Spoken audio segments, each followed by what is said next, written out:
Chapter 12. A Protest. If Mayor Whitcomb hadn't grabbed me in the moment, restraining me, I might have been in jail for assault charges.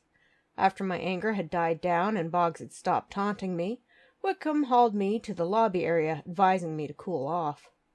I gave him a reproachful look before heading out into the crowd. I headed straight to Luca's SUV, uncertain as to what my next move should be. I desperately wanted to see Luca to make sure he was all right. According to Warren, the soonest I could do that would be tomorrow. Once at the black SUV, I looked at it, then down the street to where Tawny's tea house was.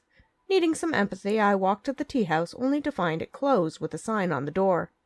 This establishment will not reopen until Conrad Hubble, Herb Lowe, and Luca Armand are released as a sign of protest against the arrest of innocent people by the local and incompetent police force, I read out loud. Walking up and down the streets, I found a large number of establishments had closed down in protest, similar declarations posted on their windows. Some of the windows also had the incredible statement of, "Tawny Tilbury for mayor! Stop the madness! You could be the next to be arrested without cause if we don't fire the Oaks Crossing police." I walked through the protest looking for anyone from the campground who might be able to clarify what was going on. Instead, I found an impromptu stage up in the Oaks Crossing Central Park. Tawny was on it with a microphone in her hand, Will Knapp working the soundboard so her elderly voice came clear over the speakers. "I have dropped my hat in the mayoral race because I'm tired of corruption," stoutly declared Tawny. "Our police force is a farce. It arrests innocent people." There was an answering cheer from the crowd. "We need good detectives. One's like Luca Armand, who was framed for the actions of another." Tawny's voice wobbled, and she wiped away a tear. "I have been blessed to know Luca. He's a good man. Luca helps me in my garden. He checks in on me regularly. Luca is kind to children and animals. He isn't the sort of man who cheats or steals. He's my neighbor, and we have had many talks. I don't know what is happening at the police station, but when it starts arresting my friends for no good reason, I am going to take action." The crowd cheered again, waving the placards. "Conrad Hubble and Herb Lowe have been upstanding members of this community all their lives," she continued. "Conrad is a retired coroner who worked for the police. Herb is a retired dentist who still does the occasional free work for members of the community who cannot afford dental care. They're both widowers who raised families here. Neither of them would harm anyone. We all know how grumpy Conrad can be. We also know that he is always willing to help anyone who asks. Herb loves playing golf. He also loves Beatrice Fallows. They've recently started dating. Why would Herb risk his relationship to harm a person he doesn't even know? It doesn't make any sense." Cheers of agreement came again. "Vote for me for mayor, and I will open an investigation into the procedures of the police department. We will uncover the corruption and convict those responsible. Let us right past wrongs." Tawny raised her voice. "Vote for honesty. Vote for Tawny Tilbury." The crowd went wild with cheering. "Was she not great?" shouted a voice into my ear. I turned in surprise to find Thelma, who wrapped an arm around me. "We are gonna change this town." "Tawny for mayor?" I asked with just a touch of disbelief and admiration as I watched Tawny shake hands with Will and exit the stage. Thelma winked at me. "We are going to win this. I can feel it in my bones. Those boys of ours are going to be set free." I nodded, hope warring with doubt. Thelma gave me an answering squeeze. "I know it's hard, but the accountants are looking. George is looking at the files. They will find something," she whispered, resting her head against mine. I sniffed, tears threatening. My phone buzzed in my pocket, saving me from a total meltdown. I quickly brought it up. "Warren says it's time." "Time for what?" wondered Thelma. "Time to set Conrad and Herb free," I told her. I called Molly. "Molly, we need to send the video out now." "Okay," replied Molly. "I'm on it, but these emails are to the stations. I'm not sure anyone will see it or put it on the air in time. I'm going to put it all over social media as well." "Not good enough," I said in frustration. Eyeing the microphone on the stage, I pushed my way through the crowd. "Excuse me, pardon me, I need to get by you." I clambered onto the stage, grabbing the microphone. "Is it on?" "It is now." Will Knapp quickly turned a few dials. "Anyone who's with the media, I need you to text the following number with your direct email address. I have video proof of Conrad Hubble and Herbert Lowe's innocence. I provided my number and Molly's. Soon my phone was lighting up, and I was sending the 2 videos out as swiftly as my fingers could manage. "Who are you?" A reporter from the front of the crowd, a mic in their hand, pointed at me. "Ivy Thurman," I replied distractedly. "Conrad and Herb are my friends." "Are you the amateur sleuth who solved the murders of Janine Thurman, Ethel Merle, and Bart Baker?" she persisted. I had help from Detective Luca Armand. I kept sending emails. There were a lot of media here. He was Oaks Crossing's homicide detective. "I heard he was suspended last month." She leaned forward, ready for a scoop. "Could you say why Detective Armand had been suspended?" "It was a misunderstanding." I glanced up at her. "Luca has been trying to uncover the corruption in the police force of Oaks Crossing. He has been falsely accused, and I have no doubt his name will be cleared." "Are you romantically involved?" she questioned. "I think I am done answering questions for right now," I stated. "Thank you." Will Knapp suddenly let out a burst of music covering up the reporter's insistent questions. He gave me a thumbs up as I finished with the emails. Shoving the phone in my pocket, I decided I should probably make myself scarce before Burmer showed up. The last thing I wanted was to be arrested for interfering with the investigations. I was determined to visit Luca tomorrow, and nothing was going to stop me from getting to the state prison on time for visiting hours. I carefully hopped down from the stage, and the reporter grabbed me. "I'm not answering any more questions," I warned her. "Here," she gave me her card.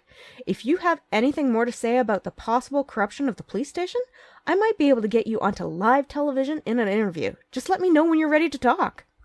"Okay." I pocketed her card. "Thanks." Pushing my way through the crowd, I made my way to Luca's SUV. I drove back to the Happy Camper Resort. Stopping at the office, I collected cookie and cupcake. "You should see this." Mabel pointed to the computer screen. I saw that we had made state news, the leaked videos, the protest, and Tawny running for mayor on a platform of stopping corruption. Reporters asked the questions of why 2 men who were so obviously innocent were being held in jail when the real criminals were going free. "I expect it will be national news by tonight," smiled Mabel in satisfaction, "especially since Jason Kennedy was considered a world champion one time in the eating contest circuit." "This is good." I sat in one of the old office chairs. Cupcake bounced into my lap, and I petted her. "Hopefully Conrad and Herb will be released soon." "Armand will too," supplied a supportive Mabel. "It's just a matter of time." I had a weak smile. "We need to prove that he is innocent. It could take some time." "We will do it," nodded Mabel as she absently patted Cookie on the head. "Maybe you could call up Topher and see how his group of accountants have made out." It was a good idea. I took out my cell phone, dialing Topher's phone number. On the 3rd ring, he replied, "Hey, Ivy." "Any news with the accountants?" I asked wearily. "They've gone over the paperwork with a fine-tooth comb. I hate to say it, Ivy," Topher dragged out a sigh. "It appears everything's in order. The accounting department is going to look it over again tomorrow just to be sure, but they don't see anything unusual." I swallowed thickly at the bad news. "Nothing? Sorry, Ivy." Topher's disappointed voice came from the phone. "I was not able to find out who Armand's lawyer is either. I do have a team of criminal lawyers who are willing to help pro bono once we can get in contact with him." "I'm going to try to visit Luca tomorrow," I revealed. "He's in the state prison." "Prison?" a disbelieving Topher echoed. "I would have thought the Oaks Crossing Police Department would have held him a little longer for questioning." "I know," I sniffed, wiping away a tear. "It's not good." "It means the police have formally charged him with something," mused Topher. "Once his arraignment happens, the charges will be made public, as well as the name of his lawyer. At the very least, we'll have a starting point. If you can visit him and find out his lawyer information, we can contact them much sooner and offer our assistance." "He's going to need all the help he can get," I added. "A couple of officers at the police station have been helping me. They think Burmer is going to try to charge Luca with stealing drugs, money, and falsifying evidence. Burmer is building a solid case." "He can build as much as he wants," declared Topher. "All we need to do is punch a few holes in the case he's building, and suddenly it becomes less credible. Remember, this is a criminal trial. That means they have to prove beyond any burden of a doubt that Armand is guilty. All we need to do is plant doubt." "I would rather show that Burmer is the guilty person," I mentioned. "That would be the most optimal solution." Topher softened his voice. "We have a great team of lawyers, Ivy. We aren't going to let Armand go to prison for something he didn't do. Once his arraignment happens, if bail is granted, we could potentially have him home and out under house arrest." "I hope so," I managed to say. "Anything to get him out of prison." "Why don't you call Bertie and ask if there's been any updates from their surveillance of Burmer? Maybe if we keep watch on him, he'll lead us to a solution on how to pin it all on him instead," offered Topher. "I will." I clung to the hope that we could turn this around. We said our goodbyes, and I filled Mabel in before calling Bertie. "Hey, Ivy," Bertie said in a hushed voice. "I have got eyes on the subject." "Did you find out anything interesting today?" I asked him. "Mostly Burmer has been in the police station," replied Bertie.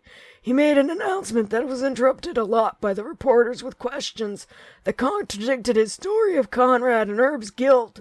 The mayor came forward and stated that due to new evidence, Conrad and Herb were being released." "He did? They are?" Excitement crept into my voice. "When?" "Soon," commented Bernie.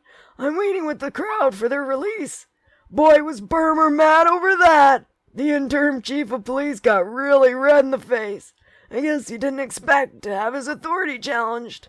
"Good for Mayor Whitcomb," I grinned in delight. "We still plan on digging around on Burmer. Oliver is going to follow him home tonight so we can see what sort of real estate he's sitting on," remarked Bertie.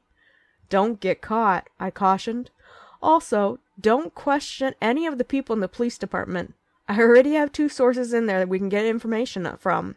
The last thing we need to be is drawing attention to our investigation of Burmer." "No worries. We aren't exactly amateurs," sniffed Bertie. "What do you mean? You have investigated someone before?" I questioned. "Oliver was a private investigator," mentioned Bertie. "Lionel used to work installing home security systems. I was a framer and have built a number of houses around Oaks Crossing, so I might know the layout of the home if I had a part in building it. We have experience, Ivy. You don't need to worry about us." "I will worry anyways," I smiled as I told him. "Be careful and keep me updated." "We will do." Bertie ended the call. I petted Cupcake absently while wondering what we should do next. "I think we should decorate the clubhouse," spoke Mabel. "Have a big coming home party for Conrad and Herb." "That would be nice," I responded. "I think they would like it." "Don't worry," Mabel patted my hand. "We'll throw another party for your detective as soon as we get him released." I was about to agree when I got a call from Thelma. "Hello?" "We have done it!" exclaimed a happy Thelma. "The police have dropped the charges. Conrad and Herb are getting out of jail right now." "That is great." I glanced at Mabel. "Maybe we should decorate the clubhouse. At the very least, bake some cupcakes or something for everyone to enjoy." "Oh, a party!" an enthusiastic Thelma gushed. "Wonderful idea." I laughed a little. "Look at what you've gotten us into, Mabel." "I will call Will Knapp. He'll love to set up the music for us," suggested Mabel, grabbing her phone. "Forget the cupcakes, honey," interrupted Thelma. "We'll do an old-fashioned bring-what-you-can event. I don't want you hiding in the kitchen all evening long." "I promise, no hiding," I replied. "I do think we have some extra baking that I can thaw out." "Good, bring that and a drink," responded Thelma. "Tonight we're going to have some fun. Tomorrow we'll work on getting Detective Amand free." I smiled as she hung up. "She's right. We need to celebrate a little," said Mabel as she ended her call. "I'm going to close off the office, and we're going to have it ready for a party." As much as I did not feel like partying, I knew it was important to the seniors I participate. I was happy for Conrad and Herb. My happiness was tinged with a little bit of longing and disappointment that Luca was not here to share in the moment.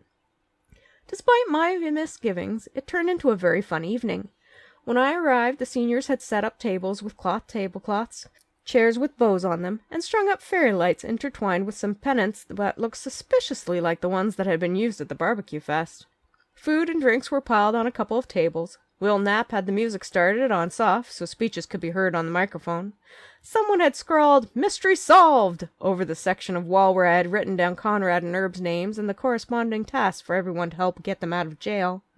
"What do you think?" grinned Mabel as she and Loretta taped a bunch of pictures of Conrad and Herb to the wall. "I love it," I grinned back, looking at the pictures. There were many. Some from when the men were much younger, standing beside old cars or at community events. Some photos showed them with their families. Others showed them as they were now senior citizens playing euchre or shuffleboard at the clubhouse. I teared up a little. We need to have a group photo of everyone. I would love to have a photo of all my amateur senior sleuths. Then I can use it to rub Luca's nose in it when we free him. I think he would get a kick out of it, I heard Thelma say behind me. Great detective got himself in a bit of a pickle, snorted Conrad. Good thing we're here to bail him out. Conrad! I quickly hugged the frail but feisty elderly man. Now, that is enough, came his gruff voice even as he patted me on the back. Everybody seems determined to squeeze the life out of me. I'm just happy to have you back. I slowly let go, wiping away a tear. Conrad cleared his throat. You haven't replaced me at the office yet? I thought Mabel was eyeing my spot. Never say so, Mabel lightly admonished as she gave Conrad a hug. You are always welcome in the office. Where is Herb? I asked, looking through the thickening crowd. Bee needed a moment with him, Selma informed us with a wink. I think the two of them have finally clued in that friendship is a good base for a relationship. Always the matchmaker, tutted Mabel.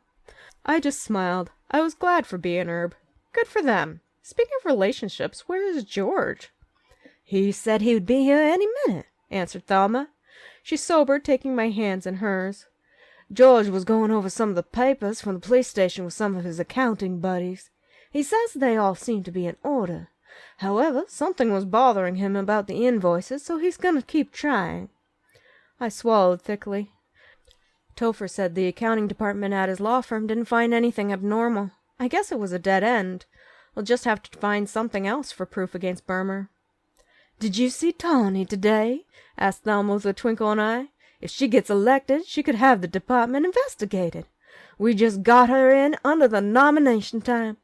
2 weeks from now, Tawny could be the mayor. I had rather hoped that Luca would not have to wait 2 weeks. I resolved to pull together everything we knew about the goings-on at the police station early tomorrow morning. Somehow, there had to be a clue somewhere that would absolve Luca of any criminal activity. I just had to find it. The group cheered as rosy-cheeked Bee and Herb entered the clubhouse. Today shows that teamwork and faith in people can bring freedom to those who have deserved it. Will Knapp raised a can of beer up as he talked into the mic. To the happy camper senior sleuths. No mystery in town stands a chance against them. Someone put a drink in my hand for the toast. After a quick sip, I traded it out for something non-alcoholic. I was going to need my wits about me tomorrow. I was encircled in a hug from Molly. Step 1, free Conrad and Herb is done, she grinned triumphantly. Next step, free the hot detective. Hey, Chaz gave Molly a slight look of reproach as he laid a hand on my shoulder. He's not that hot. Well, he's certainly no ice cream dream, allowed Molly as she teased him. But he is perfect for Ivy. Thanks. I shook my head at them, amused by their antics. The volume of music went up, and Conrad grabbed my hand. I hope you know how to swing. I'm about to make you look good, Ivy girl. I was surprised by the moves the elderly still had in them. Conrad certainly knew how to heat up the dance floor. Knapp had put on some 50s music, and we were all moving to the music, passing partners around and just enjoying the moment. Those who couldn't dance shuffled with friends or clapped in time to the music as they chatted happily. I saw Agatha tapping her feet as Loretta brought her a cup of punch. Topher was there, dancing with Mary Albany, the young woman who ran the local animal shelter. They looked to be having a good time. I gave a wave to Bee and Herb as they swung past at a slower speed in deference to Bee's arthritis. George had arrived, and he was showing off some sweet dancing moves with Thelma. The evening passed in dancing, toasts, and general good cheer. At one point, Herb took over the microphone, a drink in his hand, as he gazed over the crowd. When we were in jail, we never worried. Conrad and I knew the best people in the world were going to free us. We knew you wouldn't give up. Even though it was not easy, never once did we believe that jail was anything more than temporary. His eyes searched the crowd and found mine. Our Ivy is a force to be reckoned with. This young lady has not only brought life to our campground, but she has also been the glue to our little family. Without her, none of this would be possible. She makes us old folk feel young again. Thank you, Ivy, for organizing everyone, for having good judgment, for helping us. Conrad might make a few grumpy remarks, but he thanks you as well. I propose a toast to Ivy, our leader and our friend. Molly cheered in my ear, and I reflected that staying here in Oak's Crossing, keeping my grandmother's campground, had been the best decision of my life.